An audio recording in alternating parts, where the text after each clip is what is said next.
Mr. Gandhi, I'm asking you this question with all seriousness.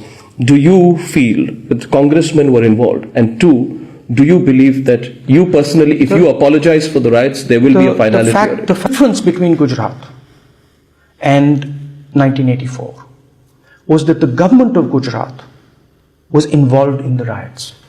The government. How do you say that?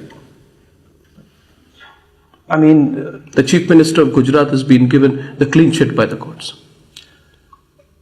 The difference between. Explain that. Government of Gujarat was aiding and abetting the riots, is what you just said. Explain that. I mean, it's not me. It's large numbers of people who were there. It's large numbers of people who saw actively the government of Gujarat being involved in the riots. And you keep that line despite the Chief Minister getting a clean sheet from the courts? I mean, people saw it. I'm not the person who saw it. Your colleagues saw it. Your colleagues told me. They saw riots. They didn't see the government of Gujarat. They saw the again, Mr. Gandhi, before you seek an apology from Modi, would you apologize for the 1984 riots? So, congressmen involved? Did innocent people die? Absolutely. Were congressmen involved?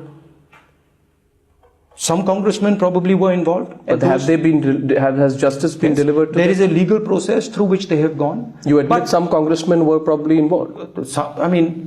Some congressmen have been punished for it. In that case, why don't you apologize for the 1984 riots? No, that's where the meat of the issue is. But I don't hear that discussion. I don't hear the discussion about, how are we actually choosing that candidate? That's never a discussion. Discussion is, once everything is over. It's a discussion. I'm asking you, how are you choosing Ashok Chavan? That's a discussion I'm willing to have. How are you choosing Veerbhadra Singh? They're elected representatives. They hold clout. Absolutely. Does their clout make them oblivious to public accountability and scrutiny? No, their clout does not make them oblivious, but... Who is this? Do you agree with your Prime Minister when he says that? Well, I mean, what the Prime Minister is saying is a fact. I mean, Gujarat happened, people died. But the real issue, as far as I'm concerned... How do you accuse Mr. Narendra Modi of it? No, Gujarat happened, people died. The real issue at hand here... How is Mr. Modi responsible for it? He was Chief Minister when Gujarat happened. Well, the fact remains that Narendra Modi has been given a clean sheet in the Gulbarg massacre case by the SIT and the court, Mr. Gandhi. Specifically speaking, how is Narendra Modi? Your party criticized him for the 2002 Gujarat riots. How can you do that when he has been given a clean sheet in the Gulbarg massacre by the SIT and the court? It was challenged in the... That means there is a fear of loss. He's avoiding a direct one-on-one battle with Mr. Narendra Modi. Rahul, you must answer that now. To understand that question, you have to understand a little bit about what Rahul Gandhi is and what Rahul Gandhi's circumstances have been. So the real question, right, is what I'm doing sitting here. The real question, right, is what I'm doing sitting here. You're a journalist. When you were small, you must have thought to yourself, I want to do something, right?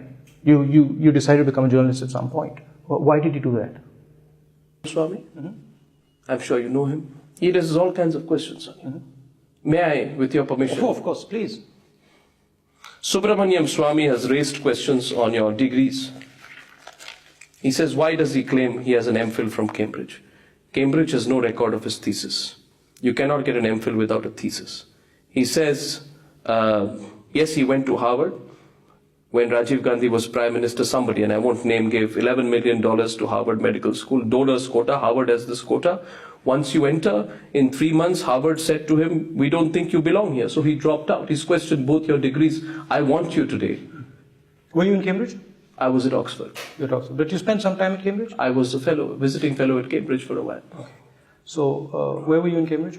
At Sydney Sussex College. So I was at Trinity in Cambridge. I spent a year there, I did my MPhil there.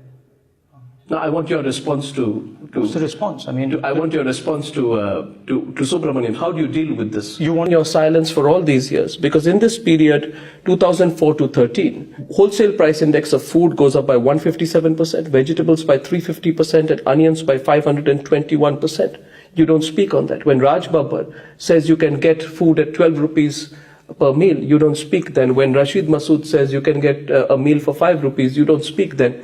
The accusation there is, and the general feeling is, Mr. Rahul Gandhi, that you've really woken up on this issue after the 4-0 drubbing in the last state elections? You concede that? No. I think women are the backbone of this country. I think women need to be empowered. I am absolutely against the concept of dynasty. Anybody who knows me knows that, understands that, right? Have a debate with Narendra Modi if he agrees to a debate on any of these issues? My question to you is direct. If Narendra Modi says, I'm willing to debate these issues, I'm debating these issues by building structure in the Congress party that's going to transform. why should there not be a debate between the key political party candidates on all sides? Let them talk, have a conversation. You're more than welcome. You have to start that debate. As far as I'm concerned, the debate is taking place. I'm willing to start the debate. Are you ready for it? Then I can go and ask Mr. Modi if he's ready for it. You start the debate, but the real issue is doing this stuff. The real issue is doing this stuff in the party machine.